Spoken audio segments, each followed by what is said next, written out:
I know it sounds weird to say that, but I basically kind of just shoot him off the road. I got within from here to Izzy, and he just kind of turned around and went off the road, never rattled, never shot, anger at me.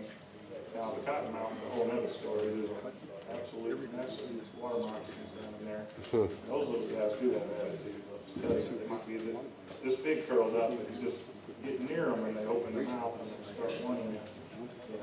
This guy was pretty friendly, really. Next place. Now, we had a little thing in late 09, early 2010, that a few of us that met each other had an opportunity to start trying to, there was an idea of doing a Bigfoot research reality, kind of a low-budget little show kind of thing. So there was no funding, it was just really poor folks getting together and going down there and filming. Well, we filmed our pilot little research outing as I borrowed a brother-in-law of mine's boat while the river was flooding in late December 2009, and got into the Trinity River, and the water level was almost even with the woods. And we went up, it was probably 40 degrees, and we went upstream maybe just a mile, it wasn't real far, but we tied off on the bank and just kind of had some night vision on the cameras a little bit and just try to see what happened, do some audio and whatnot. Now, this project kind of ended up bunked. I mean, we did go out and film about 10 or 15 times. It was supposed to be about 6 episodes, but it just kind of fell apart with the editing. But they did get one episode. The first one did get online, and it was visible on the internet in 2010. And we will say it was on TV before Finding Bigfoot was ever on TV. We didn't have a budget, but we did it before that show was ever seen. So, just a little bit of proud of what we did during the time. But, you can go to the next slide. There will be some audio that we recorded that night. I won't say, I can't say this for sure is Bigfoot, but we've got some real unknowns. And if anybody has an idea what some of the other sounds are, feel free to throw it out there. We've considered some of it. You can go to the next one. This is where we just tied up on the bank and switched over to Sony night shot. And we got a little fire going and everything. You can see there's a pretty good distance to the other bank of the community. It's a pretty good sized river. Probably to the street from here, maybe distance. That water is probably at least 20, 30 feet deep, where it's normally maybe 5 to 10. Anyway, like I said, it was in the upper 30s, maybe 40 degrees at best. Here's the next slide. Go to the next one. This is still an unknown. We played it last year up here. Go ahead, Darren.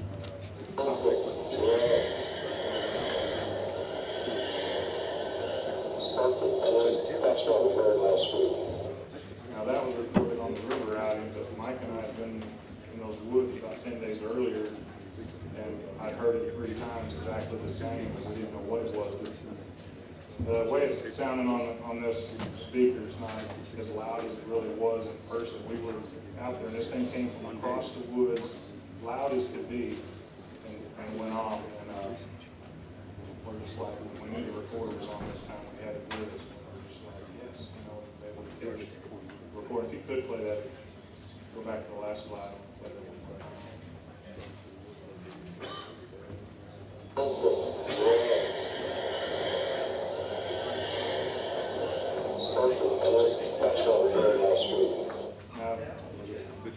At a quick listen, it sounds, to me, I thought it sounds like a pig squeal, but it's different. It's been on the spectrogram, and it actually lined up with the voice of the screen. It was very close to it, it's very long, but there was a pattern to it where there was a pause in between, and when we heard it, the weeks prior, it was exactly the same. We were wondering, well, maybe the pig was killing a hog, and it's just a death scream or something. So I'm like, no, we heard the call several times. Well, maybe it's the call of the giant hog that we saw the track. Maybe it is a hog.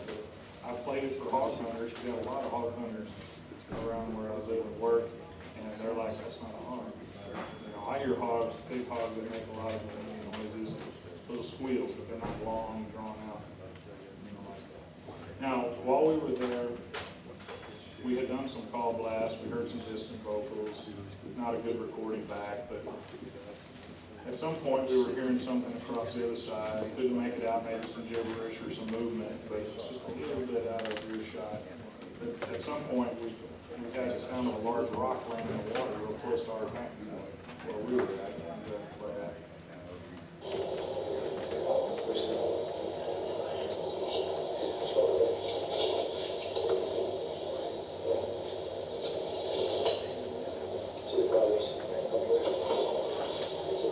It didn't sound like a beaver or a fish.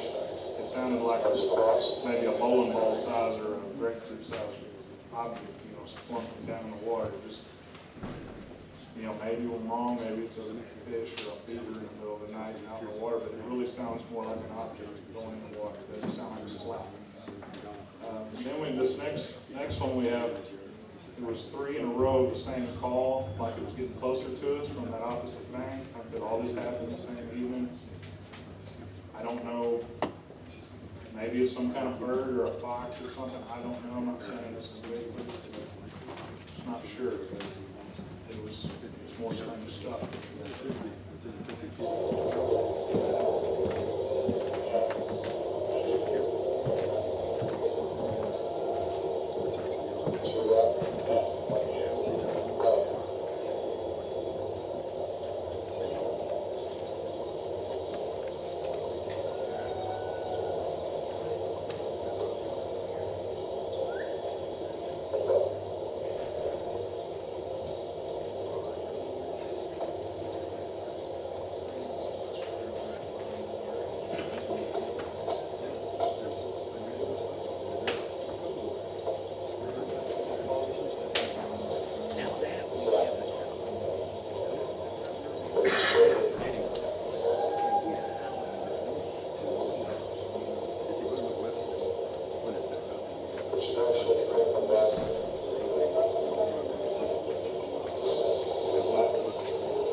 Did it 3 times, it was kind of faint again, couldn't hear it too well.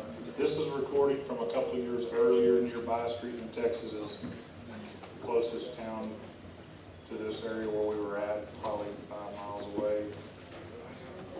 This was captured by Texas, but I'm just sharing because it's from that region. It's a single howl, it's pretty good.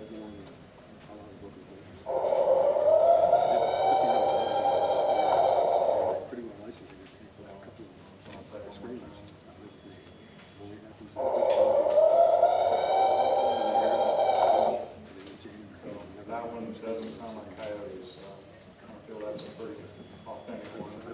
Now this was captured, Super Dave and Bruce, we were here for this. This was a year ago, September, in the same Trinity River spot on the south part.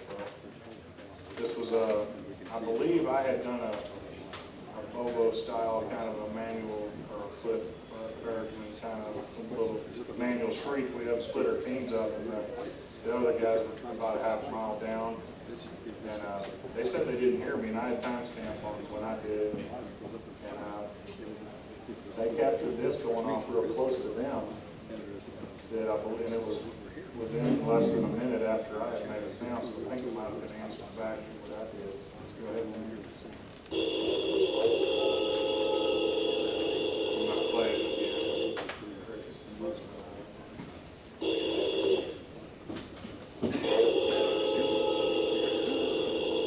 So it's kind of a, we had some vocals earlier, kind of a, wah. It doesn't sound like coyotes, it doesn't sound like cows.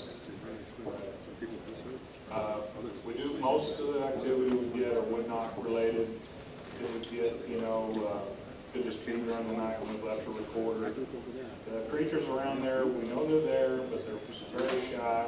We haven't had like trees getting ripped out of the ground trying to run us out of there. We go down there to this dead end of the road and we'll sit and listen. Sometimes we'll get some knocks and stuff around us. We'll leave recorders. So it's really been pretty subtle. The good howls are pretty few and far between. But I will say just something that as MAPRC in Texas we've experienced and other research groups in the South, a behavior pattern related to wood knocks.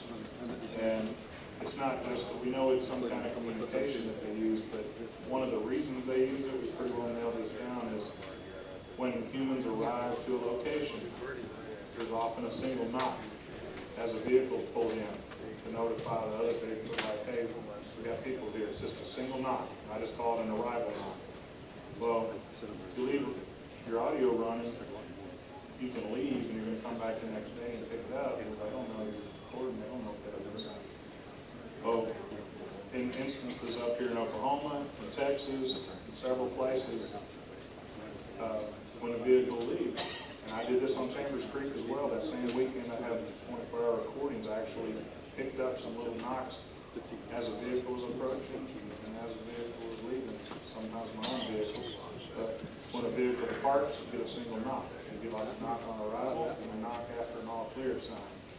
I actually predicted it earlier this year in a spot where we had the lights out for a good while, and the guy was fishing and had a noisy old truck, and he was leaving. And this was an area where we know that there's reports and there's likely to be some wood behind its leg dam, and the truck was pulling out, and I was just kind of goofing around. I was like, wait for it, and listen, and then sure enough, it was just flat out just predicted it right before it happened. I just want to share that because I had already pieced together the behavioral aspect. I didn't have a recorder on with me or anything, but basically I called it right before it happened. Three other people with me that heard it loud as could be. And then we stayed a little later and played around and ended up getting a knock on our side and an answer knock again across. So it wasn't just the one knock later we did after I made some racket. We heard a couple more knocks. But that should be about it. Yeah, I was going to say it's just ongoing. I'm just going to comment. We get large branch breaks, trees getting pushed over, type of sounds. Sure, some of that natural deadfall, but it's times when there's no wind, it hasn't rained, the tree's dry, it's not waterlogged, it's not windy. And you hear the sound of, popping and pushing and something big falling over, you kind of think that something's helping along, and that's an intimidation type behavior that's been reported around. People having trees shake, push over. So these are just most of the types of sounds we get in the Trinity area, besides occasional howls. So we're still trying to see what it'll take.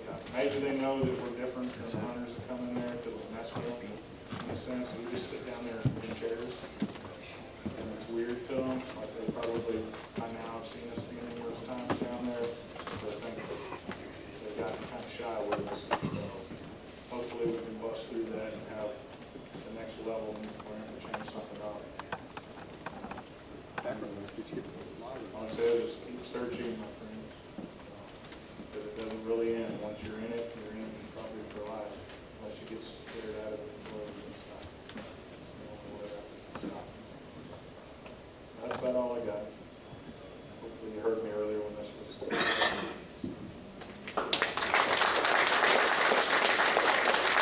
Appreciate it, brother. Folks, we're going to take about 10 minutes for bathroom break.